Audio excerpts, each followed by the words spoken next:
What's going on, everybody? We back with season 1 of the Main Thing podcast, episode 4. Joining us today, man. We've been trying to get this done for a while. Finally got a chance to stop by the studio. Kelvin Wu Ding Jr. Musa again, man open this time. No doubt about it. Into the hands and into the end zone. Second score for Dean. 53 yards.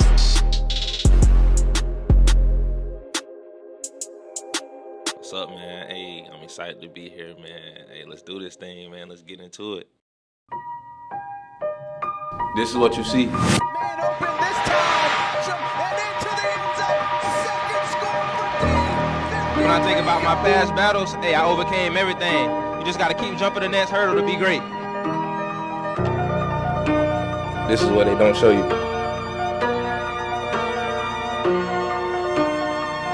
Making plays on Saturdays isn't as easy as it looks. It takes a lot of hard work and preparation.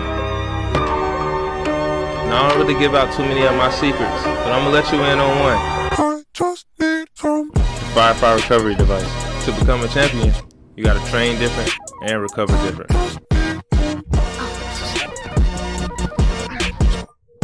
Pump up your game with Firefly.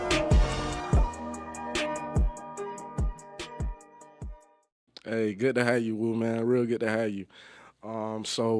You being another Tallahassee guy, I know you from Chipley, but, you went to Ricketts High School, so, we kind of like to claim you here, 850.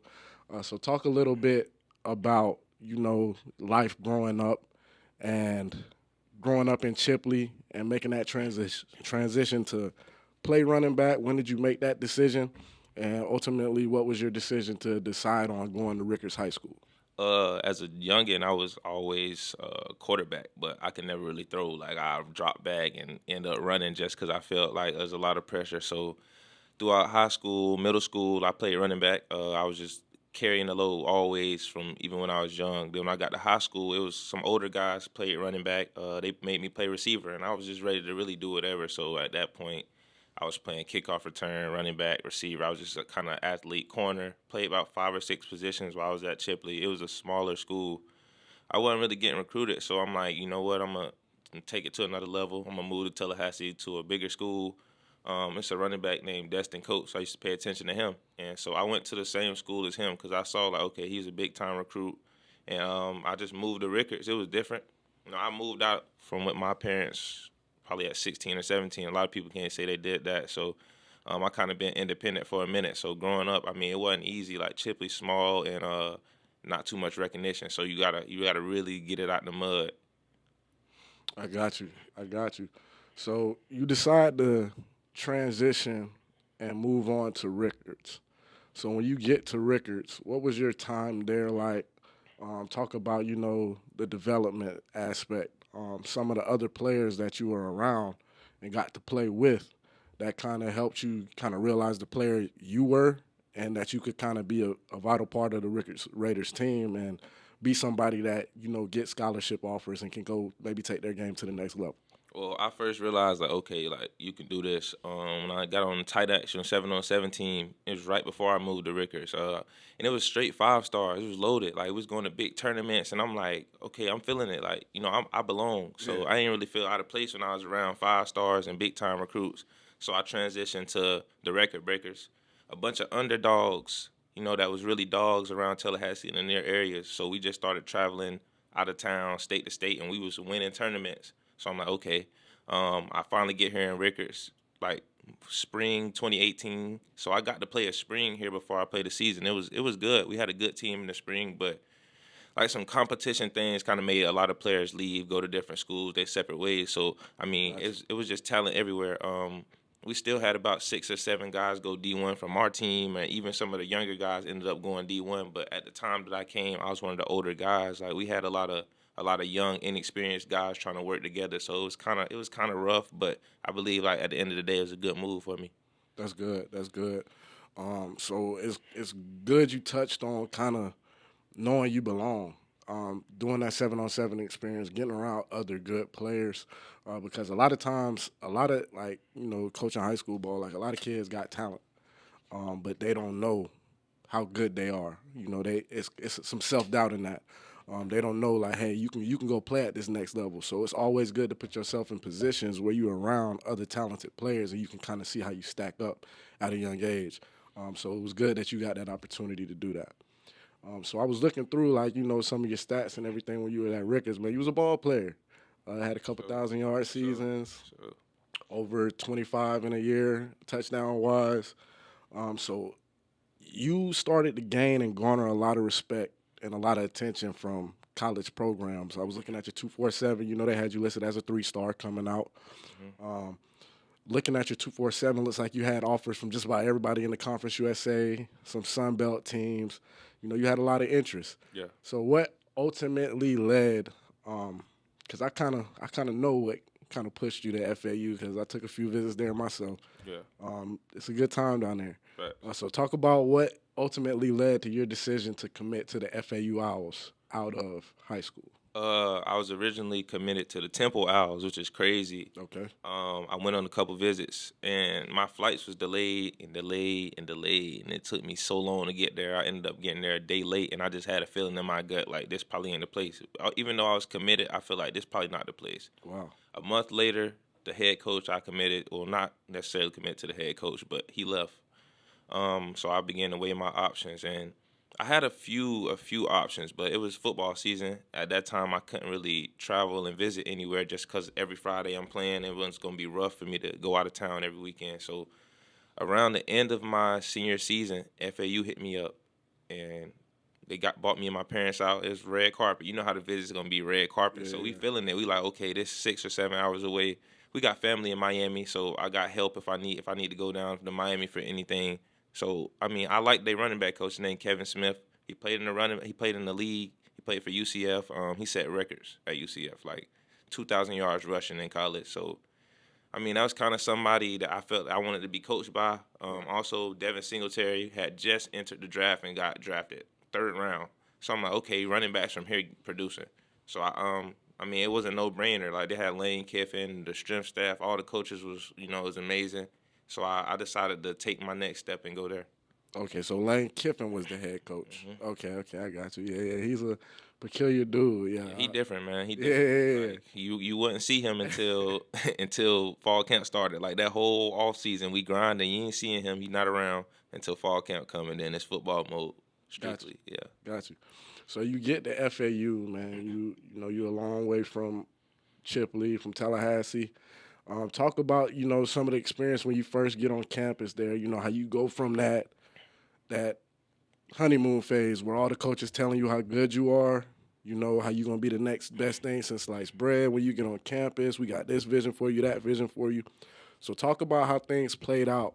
You were there for 2 years, 3 years. I was there for 3 years, 3.5. Okay, so yeah, talk about how things played out early on and how they started to progress and kind of what your role was on the team in those early years. Really, when I first got there, I kind of felt like I had the chance to play, and eventually, like I did as a freshman, but not as much as I would like. Things ain't necessarily go exactly how I wanted it. But when you get there, it's like, okay, I talked to a couple guys before I got there. I'm like, how's college? They're like, college is what you make it. Like that's all about life. Like life is what you make it. So when I got there, I'm thinking, okay, I got to make this the best possible thing for me right now. I don't want to go back home. This is my way out. So, I mean, I got there. It wasn't easy. Them first couple months, just working out, feeling the pain of like, okay, my legs really hurt now. I done worked out so much, like I can feel this in my legs. I really need to get in the cold tub. I really need to go to treatment. Yeah. I really got somebody standing at the door waiting on me to go into class. And if I'm not there, I know it's results I'm gonna have to face. So, it just brought you into manhood, made you grow up and accept that you're going to have a lot of responsibilities. Like, this is real life. So when you out alone by yourself, it's stuff that you got to handle, and you can't really ask anybody for help. So I just learned how to grow up. And my role there as a freshman, I was the second back on the roster. It was another freshman that was starting by the name of Larry McCammon. Me and him was, like, supposed to be the next two great ones out of there. And I got in probably, the second game. Yeah. I got a carry. I'm like, okay, I'm good. I got a first down. It's my first carry in college. I got a 7-yard run for a first down. The next play, I got a good block. And my third carry, I had a fumble. And it was just my luck that they took it back to the crib. Wow. So that right there, okay, so maybe he's not ready. That's what the coaches was thinking in their mind. You lose that trust factor. So that kind of just taught me like it's wins and losses. It taught me how to grind from a loss. Like if something bad happened, how you gonna respond. So it kind of helped me out just in manhood and teaching me how to respond to negativity. Hey, that's big. That's huge because, a lot of people don't know how to respond. You get to a certain school and you've been told certain things. You've been the guy in high school your whole career, and then you get there and now you start from ground zero. Everybody did what you did in high school. So it's like it's good to kind of see how you navigated that space and some of your early trials as a freshman. So moving on, because I know you also contributed on special teams while you were there. What was your role on special teams, and did you feel like that helped you in other aspects of your game? Because me and you, we both know special teams is very important. But in times where you weren't playing as much at running back, did you still feel like, hey, I can make an impact out here on special teams? Yeah, it was times where I still got 15 or 20 snaps a game, and I didn't play at running back at all. So, I was grinding. When they told me, hey, you might not get that many snaps at running back, but you can make the bus by playing special teams, I went straight at it. I was on all 4 special teams starting as a redshirt freshman. 2020 ain't really count. Right. So, I had to redo my freshman year again. I got that back. But that season, 2021 season, I was like a headhunter on special teams. I was trying to block punts. I was blocking for the punter. I was running down on kickoff. I was one of the main guys lead blocking for the kickoff returner. So I was impacting. I even got in a bowl game that we played against Memphis. I got a kickoff. We got a onside kick. I got a recovery. Okay. So I made impact plays. It wasn't like I was just out there for nothing. Like when I'm on the field, I want to make sure that I got an impact. So special teams just changed my whole outlook. And coming from where I'm at right now, I need to show that I'm valuable all around the field instead of just at one position. Right. Yeah, that's huge, man, because a lot of people, they don't take that into effect. Even though you're an offensive guy, you played special teams, get you some tackles, bro. Anything that's just going to show your teammates, show your coaches that you a dog. Yeah, for sure. Like, you don't care. You just want to help the team. And at the end of the day, you like you. Yeah. I don't care what position I'm at. I'm going to go make a play that's going to affect the game somewhere down the road. So that's huge. So you get to talk a little bit more about FAU in the city, Boca Raton. Like I mentioned before, I took a couple visits there, so I know the city is like, real lavish. There's a lot of money down there. It could be a little distracting. Did that play any role in some of the things you were dealing with? Was it a little distracting down there? Just being in that environment, how did you cope and how did you deal with that? Like I said, like I grew up early. Like I was in JUCO before I was in college. I was staying down in Tallahassee with my god brother and his family, just fending for myself. So like being alone or being down there, I ain't really let that outside life affect me. Like I was already really just focused on football. As a college athlete, you're gonna have your fun. Like me and my roommate, we had an apartment at 19. Like, soon as our new coach came in, we didn't have Lane Kiffin for long. We had him for 6 months, which forced us to grow up even earlier. Like, the people that recruited us, they ain't even here no more. So we moved off campus, we was having fun. But at the same time, we was making sure football was football and the main thing was the main thing. Like, I don't remember myself ever losing focus on the goal necessarily. But like I said, Boca is rich. The beach is a mile and a half from the stadium. If you go to the top of the stadium, you can look down and see the beach. Facts. So you got Miami, Fort Lauderdale, everything right there. Right, So now the luxury is yours if you want to have fun. I could tell you that. I definitely had my fair share of fun, but at the end of the day, I remained focused and just kept the main thing. That's good.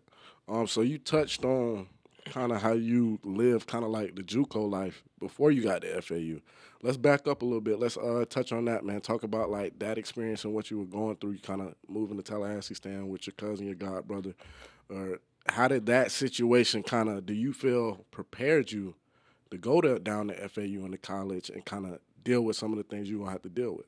Yeah, I had 3 different houses. I stayed in 3 different places in a year and a half when I was in Tallahassee. Like, the first few months when I moved here for the spring, I was literally having to stay with my coach, and he'd take me to school every morning. I ain't have no car, no transportation. I was just kind of staying with him on a bunk bed, me and one of my teammates. We that's the JUCO life. Like, you going, you ain't really got too many resources, but football can save you. Right. So I was just locked in on football, and then eventually one of my god brother, he has a son. His name Malik Franklin. He moved to Rickards. They brought a house over here. I was able to become like more comfortable in my living situation, just knowing I got my own room, my own hospitality when I come home, in a real family. So I just went from kind of being alone by myself to having somebody come down here and help me feel comfortable, which made my senior year a lot more easy. But it was hard for them first 6 to 10 months I was here. I even had to stay with my auntie in Quincy. I was waking up and driving from Quincy to school every morning. Like, you got to get up early. So yeah, I went through a lot of struggles, but you feel me? I'm here. It just made me stronger. Hey, that's what's up. And a lot of times you got to go through it. You just got to go through it to get to where you need to eventually be. For sure. So it's good kind of to hear your thoughts and how that kind of affected you and kind of helped you and prepared you for your time at FAU and moving forward in college. Yeah. So you get to FAU, you go through it about 3.5 years, and then what ultimately leads you to the decision? Okay, I think I need to change something up. I need to change the scenery. What ultimately led to your decision to enter the transfer portal? So my redshirt freshman year, 2020 COVID year, I realized, okay, this year don't count. I need to just go focus on my craft, getting better, and playing when I get a chance. And I got a little chance. 2021 came around, and I was feeling like, okay, this is going to be a more promising year. I got opportunities here and there. I scored my first career touchdown and my second one that season. So I'm like, I'm in the articles, I'm in the reports. I'm like, okay, this is my shot. 2022, I got a chance to really come out here and impact the team. Yeah. Things just ain't go how I wanted. They recruited some guys. It's just some political stuff that I believe, but I worked hard always. And one day my pops just came up to me. He was like, listen, son, I want you to go to practice and treat it like it's a game every day. Just change your whole mentality. And that kind of woke up that beast in me. I'm like, okay, I'm going to just go kill the first team every day. Put stuff on film so I can get out of here, because I started planning to leave probably the beginning of 2022 season, but I was going to come to practice every day and work like a madman. I was just repping, consistently doing great things against the first defense. So I'm like, okay, if I'm doing this against one of the top defenses in the nation, then I know, okay, I can go anywhere else and do this. So really my pops, just that little motivation, go to practice and treat it like it's a game every day, it kind of helped me realize, okay, you're bigger than this. Because at points I was doubting myself. I didn't really want to play ball too much no more, just because I wouldn't get my opportunity. But shout out to my pops for bringing that fire back in me. Yeah. And I know exactly what you mean, because I dealt with some of the same stuff when I was playing in college. And, yeah, you can kind of, when you're not playing and you're not doing what you thought you were going to do when you got there, it can kind of weigh on you, man. Yeah, like, the expectations versus reality kind of was just getting into me, and I was like, man, is this it for me? Yeah, this is like, man, do I even want to play football anymore? And it's like, it's good that you kind of say, you know what, instead of pointing the finger and blaming everybody else, let me just look in the mirror. What can I do different? I just decided to work on me every day. I came out and I wasn't really worried about the next man or the position group or the ladder. I was just worried about putting the good stuff on tape every day. And that's huge, because especially in the world that we live in now with the portal, and I've had some conversations with a couple guys about this, maybe you walked on to a Power 5 school, or you did this, you did that. A lot of these schools, these smaller schools, these FCS schools, will offer you based off of practice film, what you did against the ones at that school. Yeah. So don't take it lightly. Like, everything you do is being evaluated. Like, I'm at practice begging coach, man, listen, coach, Yeah. I'm the second string, third string back, but I'm not getting in the games. Put me in on scout team. Yeah. I'm finna go to work. And every day I'm on scout team. I'm going to work, but I'm still traveling. It's not like I'm just somebody out there. I'm making a bus every week, still playing special teams, but I'm just not getting the reps that I would like. I just wasn't satisfied. Right, but at that point, that was your role. Yeah. Like, you feel me? So it's good to be able to recognize that. Okay, let me just star in my role. This is what the team need right now. Let me just go to work and do that. Yeah, like, my teammates knew what was up. They was coming to me like, hey, stay up. So, I respected that. The guys knew what was really going on. So Hey, that's good, man. Especially when you got teammates pulling for you like that. They know, hey, look, man, we know this guy work. He ain't getting his opportunity right now, but they still in your corner. Yeah, for sure. So that's huge. It's all about the type of teammate you are. They're going to see what you're dealing with and how you respond to that. So that's huge. So now we get in the portal. We finally decide to make that decision. So what was that process like? Because the portal went around in my time. So who all did you hear from? Were you nervous? Like, hey, I might not get the offer I want. Like, what was that process like? I was scared, honestly, but when I thought about it, I felt like I had enough game film that I would land somewhere, equal or somewhere that I would actually feel at home and wanted to play at. So For sure. the first 3 days I was hot. Like I had like 6-7 schools hitting me up, but it was inconsistent communication. But App State, they was on me heavy. He was like, "Listen, man, we wanted you in high school. We still want you now. Yeah. Send your transcripts. We're bringing you out here." I'm like, "Okay, I'm going to App State." This before I talked to FAMU or anybody. I'm like, "I'm going to App State. This was my dream school. I tried to go there in high school, but things just ain't work out with it being way in North Carolina and stuff." So I'm talking to my parents. I'm like, "This the school." And a few days go by. I'm like, "Coach, what's the word?" He like, your transcripts ain't translating. So I'm losing 30 credits just to try to go here, and that's taking me 2 years back at college.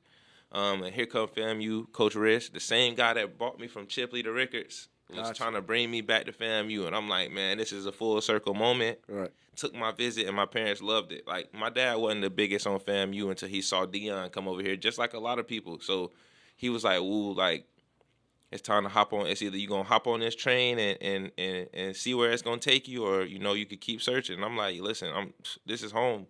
It's a no-brainer. My family an hour away, and the fans are insane here. Like, it's one of the best fan bases in the nation at FAMU. So, at the end of the day, I'm glad I made this decision because it's people that made it from right where I'm at. So I ain't gotta sit here and have doubts about it. You know what I'm saying?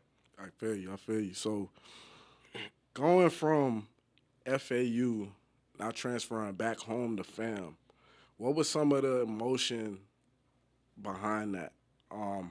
Were you excited to get back to the city and kind of play? I don't know if you grew up like going to FAMU games and watching, but I did. Was that exciting to you? Did you feel like, hey, it's a lot of pressure on me, I got to put on now? Or was it more comforting, hey, I can get back to an area I know, be around, be closer to family, back where my high school is, more people know me there, and I can kind of just focus on my game and worry about, getting better and starting to get acclimated to the team. So what side of that were you on? Were you more nervous? Were you more excited? Was it in between? Just talk about the emotion and finally putting that pen to paper and deciding to come back and be a Rattler. Man, like, I was nervous because I just ain't know the exact direction that we were going to be going in, especially with how they've been winning, knowing, like, okay, maybe my coach won't be here again. I might get stuck in the same situation. But my pops and my mom, they was like, "Man, you going to make history over here. Like, you gonna do something special at FAMU. Like, we can feel it." And hearing that, it kind of just changed my perspective. And I was like, "Listen, you can go in and do this." And then it made me feel even better. They started recruiting guys that went off to college and was from here with me in high school. I'm like, okay, so we bringing the whole city back. Like, Yeah. And it worked out good for us. And what my parents told me was true. Like, I made a little bit of history for myself and for the program. Celebration Bowl MVP, like, that's big. Like, now my people can brag. And they ain't got to drive far to come see me. 45 minutes away, and they can go back home about their day instead of having to drive 7 hours and take a risk or a chance that I may or may not play. So, Right.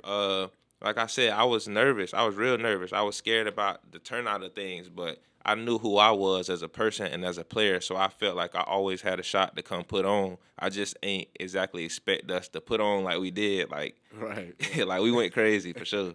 Yeah, so at the end of the day, you knew it was, I'm going to bet on myself. Yeah, like, I was always willing to bet on myself. I just knew what I had in me, and as long as I showed it, it just felt good to get re-recruited. Like, okay, these coaches want me, and they have a specific game plan versus a new staff coming in while you're already there. It's a lot different. So just the perspective on them two things is a lot different.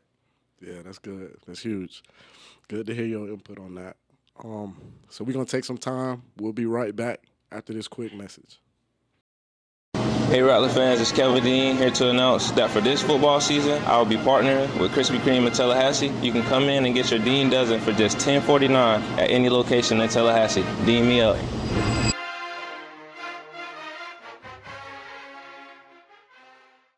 All right, man. So we back.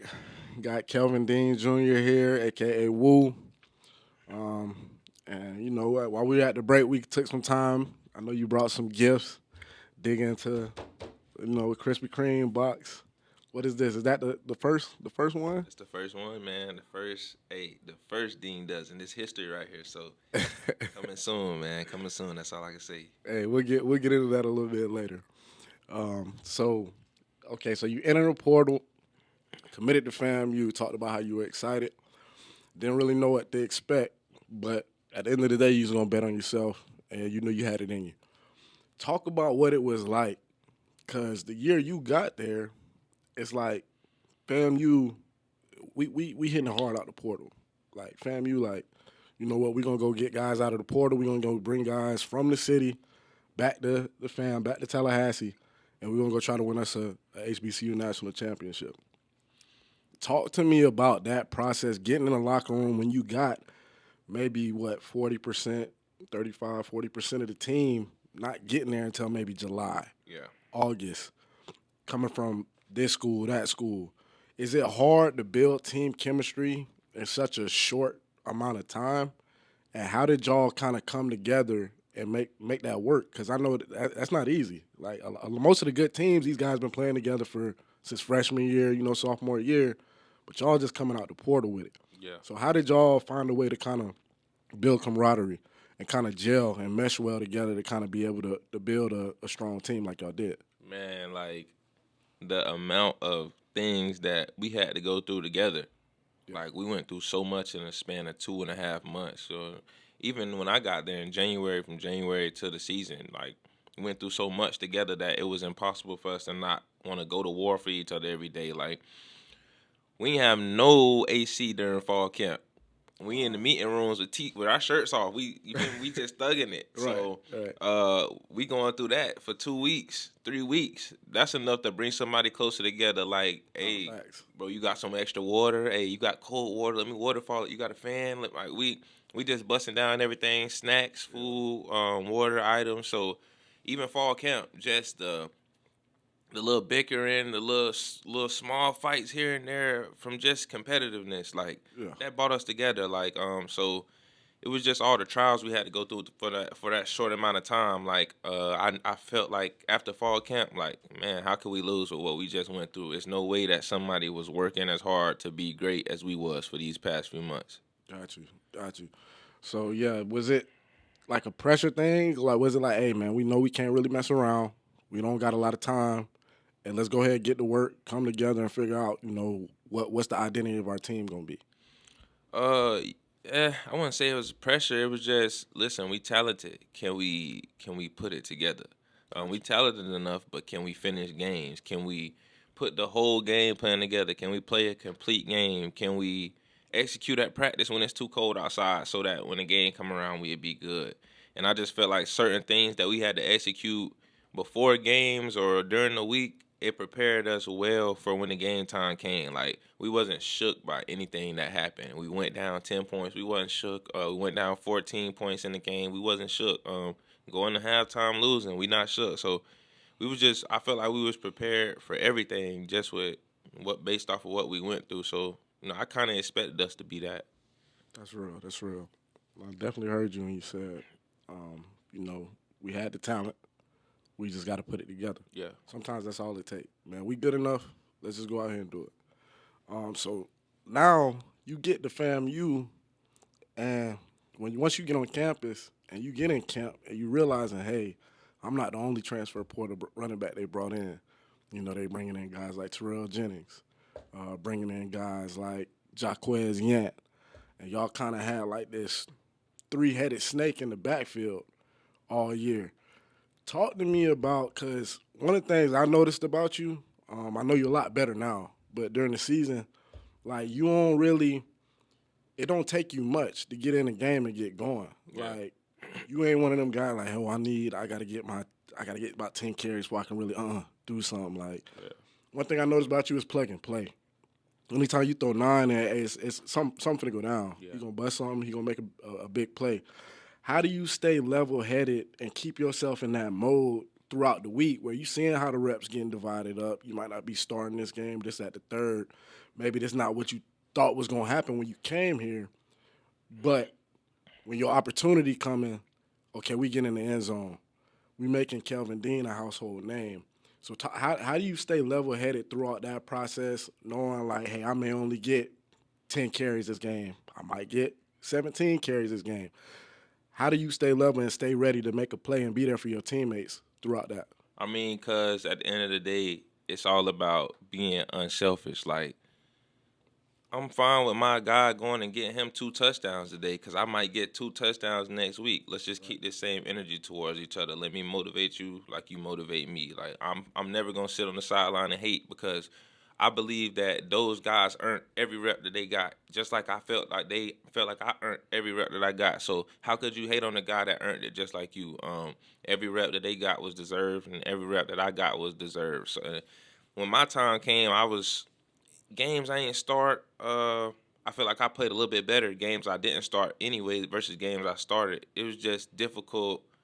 I mean, this was my first year really getting reps. Like, I felt like a new kid just kind of getting introduced to the world. I mean, I started the first game against Jackson State. That was my first college start in my whole career. So it's like, this new to me too. So when I see another running back in, I'm using him as my film. Right. I'm watching him, okay, how this lineman moving. Yeah. Okay, get him tired. Get the defense a little tired. I'm going to come in, and when I hit this hole right here, I'm a little bit quicker. So, okay, he might not be able to get me. So, it's just about mental reps. Like, I'm watching them, but I'm acting as if I'm in the game. So, when I come in, it's no second motion. It's no hesitation. I'm going to go off the rip. Heard you. And that's important, man, because definitely watching the games, like, y'all all had a different skill set. And so it was kind of cool to see – you go in and he's like, okay, they might throw him the ball some out of the backfield. He got hands, he got some routes. Yeah. Okay. But then sometimes they'll run you up in the middle and you might gas something. Yeah. So it's like it was cool to kind of see how they rotated y'all and used y'all's skill sets to kind of maximize y'all's talents. And then it was kind of cool to see how you responded. Like, you still on the sideline rooting for your teammates. Like, because people watching that stuff. Yeah. Like, the fans see that stuff. Like, it's not just – no, that's not just something your coaches talk about. Like, other people can see it too. I had a big moment where I had to get over my personal feelings, and that was in the Celebration Bowl. I don't know if you want to get to that right now. We'll hold off on that. Okay. We'll get to it coming up. But yeah, so it was just really dope to kind of see you handle yourself, especially like throughout the regular season, and then shine when it was time for you to shine. Yeah. And that's huge because you never want to be a distraction. Like, a lot of guys, they're not getting the touches they want to, and it becomes a distraction in the locker room. And that can lead to losses, like, for real. Yeah, if it pile up, that guy huddle up and get enough guys on his side. Yeah, like. Now you got 2 teams in one. Yeah, on one. For sure. So, yeah, that's huge, and that speaks a lot about your character.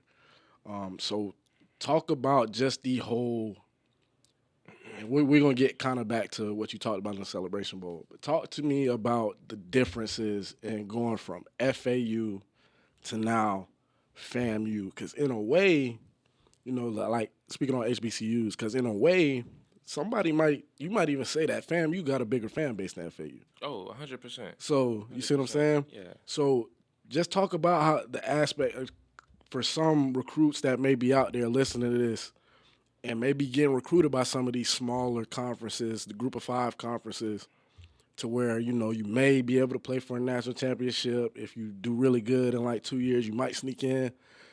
And going to an HBCU where you can go be the man and have a whole fan base behind you. A lot of these colleges are historic. So they got fans all over the country. Now HBCU is getting a lot more exposure. Fam, you played what? 4 nationally televised games last year, maybe 3? Nah, we played. It might have been more than that. And that's what I'm saying. So like, more than that. In the world we in, just talk about how like that kind of opens your eyes to like, whoa, I can still get exposure right out of FAMU. I don't have to go to maybe one of these bigger schools that are in the Power Five or Group of Five. So talk to me about that and your experiences at a HBCU and with the fan base and everything that came with it. First off, I got more exposure here in 1 year than I did at my other school. The school's bigger. Just because the school is bigger doesn't mean the football program is bigger. Like, when it matters, like, comparing here to FAU, we had more scouts at Pro Day. Right. Which means they're looking at our guys over their guys, not necessarily saying that we're better, but Right. we got the same equal opportunities. The only difference is certain resources that you might have here or certain ways you get paid. That's the only difference. It's really like money, and I don't think you get paid any less here than you get there.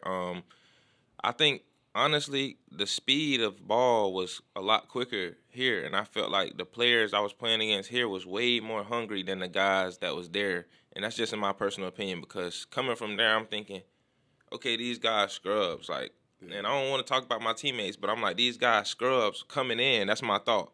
First day of practice, I'm like, whoa, Yeah.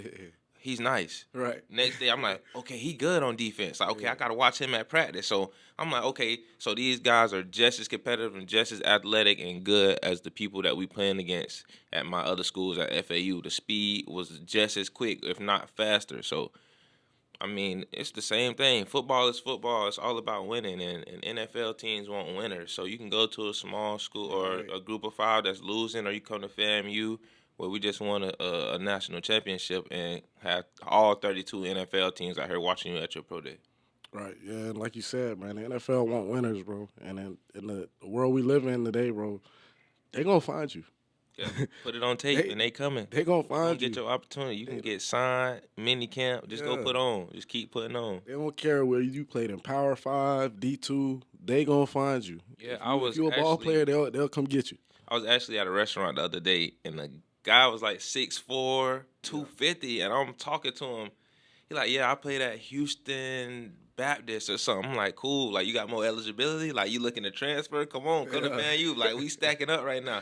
He like, nah, man, I ain't got no more eligibility left. I'm like, oh, man, I wish we could have played together. Yeah. Follow him, exchange Instagrams. I get in the car, and this guy literally was a third-round pick to the Eagles at the end. And I'm like, this guy humble. Like, Right, it's right. just certain stuff like that make you realize, like, you can make it. Like, this man was a third-round pick from Houston Baptist. Right. He made the Combine and the Reese's game. So, hey, you can make it, man. Just keep working, put it on tape, and they watching. Exactly, man. That's huge. That's huge. So we dove into that, your experiences at HBCU, still getting exposure at FAM. So now let's get into that Cricket Celebration Bowl. That's probably the biggest game you played in your life. Yeah, for Am sure. I correct?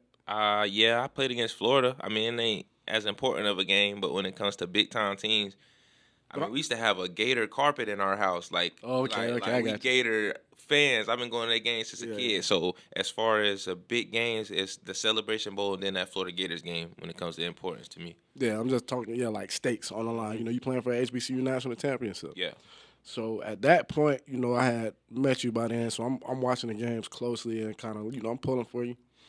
And yeah, let's just get into it, man. Yeah. Like early on in the game, man, stuff wasn't going your way. I think you fumbled one time, and I could see it in your face. The frustration. Talk to me about that moment and what you had to do, and the conversation you had to have with yourself. That hey, it's early in the game. But later on down the road here, because you can tell that you were very involved in the game plan. You can tell. Yeah. So I'm gonna get my opportunity later on. I just gotta shake it off and make the play later on down the road. Now, just talk to me about the ups and downs of that game and kind of where you were at mentally, emotionally, to be able to then bounce back and solidify and get the offensive MVP of the Cricket Celebration Bowl with 2 receiving touchdowns. So get into that. So it's looking good. I come in, I get a carry. I'm like, oh, I'm through the hole. I didn't started to tumble down, and he didn't knocked it out. And in my mind, and I'm like, if I don't go get up off this ground and at least try to show effort and get the ball back, I'm not playing anymore this game. Like, I tricked myself out of my opportunity. As soon as I fumbled, I'm up off the ground. I hit the ball, and a lineman on our team recovers it. So I took a deep breath. Okay, at least this wasn't a fumble and a fumble recovery by the defense. Right. That same drive, We came in and scored. Terrell Jennings scored. But my mindset on the sideline, I'm like, listen, we on live TV. I know the camera's coming to me. Right. Yeah, you're not finna be on the sideline looking shook when the cameras come. And even that, just knowing like I know the cameras coming helped me mentally. Like, listen, just stay in it. Right. Make sure you locked in. Stay confident, focused. I ain't played no more of that game until the fourth quarter, and that's when I scored my couple touchdowns. I got all of my touches in the fourth quarter. But I felt like, listen, be ready. Just be ready, because if you down and you sad, when your time comes, you're not gonna perform like you want to. So in my mind, I'm like, it's coming. It's coming. We've been practicing these certain plays all week. Like, it's got to come. And when the fourth quarter started, Simmons walked up to me and was like, listen, man, we're going to come back to you. I'm like, okay, then. So that then gave me a whole boost of confidence. Like, I'm feeling like a new man. Yeah. And we get to, like, the 20-yard line. And I'm on the sideline. I'm kind of, like, out of it. I ain't played in a few quarters, so I'm kind of out of it. And I hear, woo, woo, everybody screaming. I done ran in. If you could watch the live TV action shot of the game, Yeah. I had to run in, put my helmet on from the sideline. He like, woo, you know what play we running. I'm like, thank you, Jesus. Right. I'm about to score. My mama them in the crowd, my peoples. I'm like, I'm finna score. And they called it, and it worked out. And he just kept coming to me after that. Yeah. He just kept coming to me. He gave me like 3 or 4 more touches, and all of them was 10-plus yards. Or I had a carry for 10 yards. Then I came back. He threw me a screen. I got like 16 yards on the screen. He came back and threw me a wheel route up the sideline for another touchdown. So it was like, okay, these people believe in me. Yeah. Like, and after the game, coach was like, I should have did that with you all year. And I was like, yeah, Right. for sure. Yeah, bro. But that was something that was really dope for me to see. Just kind of, because I wanted to see how you was going to respond. Yeah. I really did. Like, hey, this national TV, just fumble here. What we going to do? Yeah. And to see you bounce back in that way and end up winning MVP, man, that was huge. Because without them 2 tubs you had, bro, it was a tight game. Yeah. Howard came to play. Yeah, they wasn't no pushovers. So Yeah. I already knew they was coming to play. I mean, hey, it's the biggest game of their career too, so got to put on. Yeah, for facts, for sure. So we win the Cricket Celebration Bowl.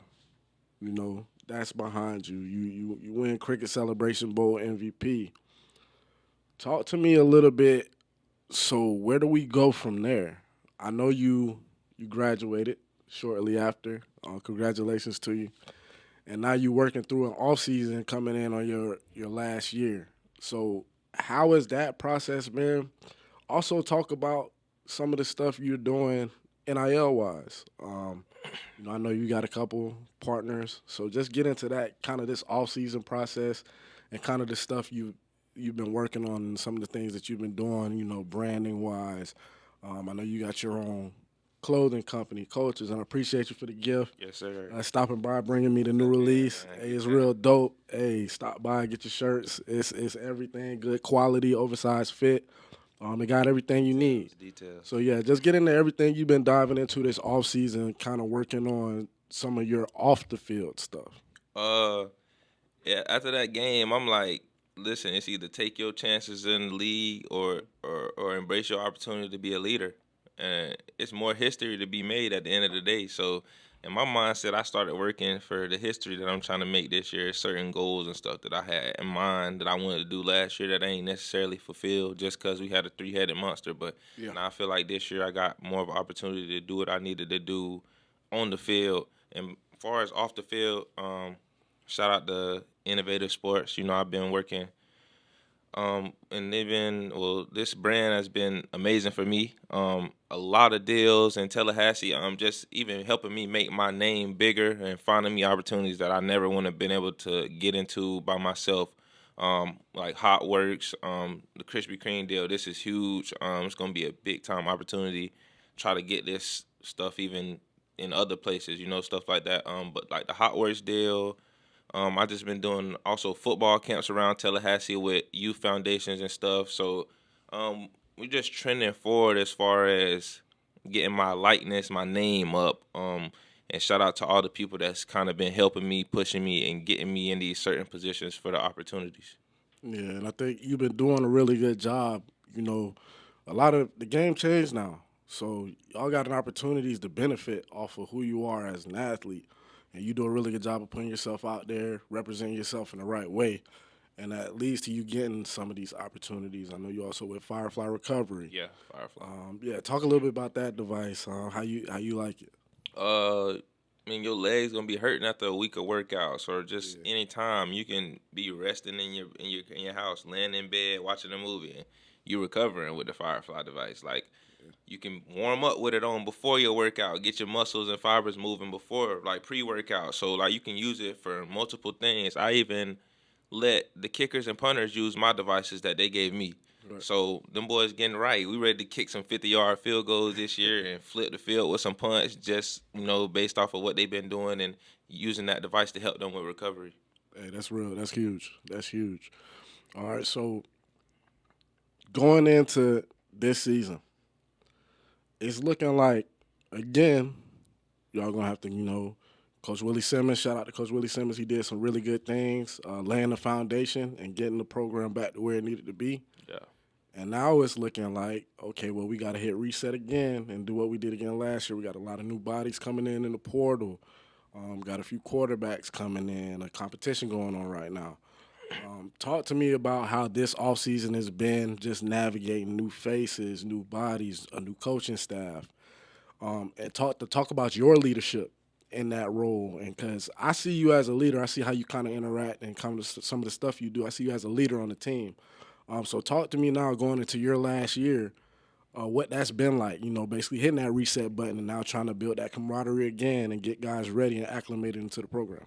The crazy thing is, there's nobody in there, like not even the coaches. We ain't worried about last year. Like, it's a whole new season. Our identity, that is not us no more. So I mean, we building with what we got. We trying to show these new guys the work that we put in every day. That's all we trying to do, is show them, come in and embrace the work.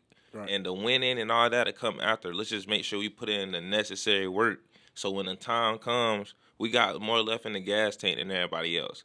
Right. It's nobody around the building really talking about the Celebration Bowl, because a lot of the guys here wasn't here.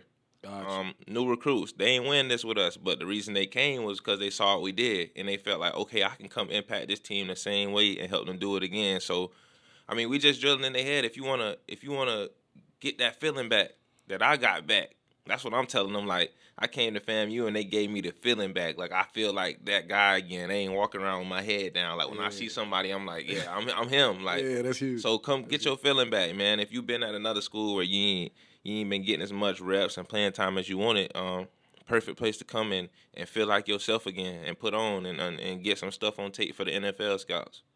Yeah, man, that's dope. That's huge, man, because we looking forward to it, man. We getting ready to watch y'all do big things again this year, man. And I think you're going to be a vital part in that, man, even more so than you were last year.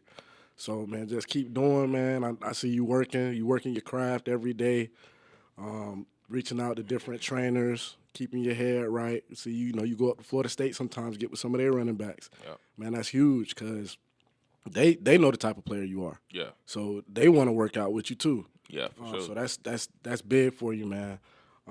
Anything you want to leave with, anything you got to tell the people, you want to, plug your deal, whatever you want to do, what you got for me? First off, I want to tell you guys that's watching, August 1st, you can come to any Tallahassee location, Krispy Kreme, and get the Dean Dozen for just $10.49. It's going to be a limited offer. It's going to be all the way from August through football season. So probably about 4 or 5 month long deal that you guys can go in. They'll also have hats with the, my little logo on the side. So you guys come and support, man. Let's help each other out. Feed your workers, whoever in the office that you're trying to help with donuts and stuff. And come shop Cultureless. Support Innovative Sports and Darius Harvey. And come on, man, let's make this thing big. Let's make this thing worldwide. I appreciate all my supporters, man. Love y'all. Hey, that's real, man. That's again, go get that Dean Dozen August 1st. Hey, we doing big things. Krispy Kreme, any Krispy Kreme Tallahassee location. Go get you. Yeah, we actually up here snacking on the first one now, the first ever Dean Dozen. So again, we got Kelvin Dean Jr., also known as Woo. Appreciate you for stopping by. It's always a pleasure to get a chance to chop it up with you. And as always, keep the main thing the main thing.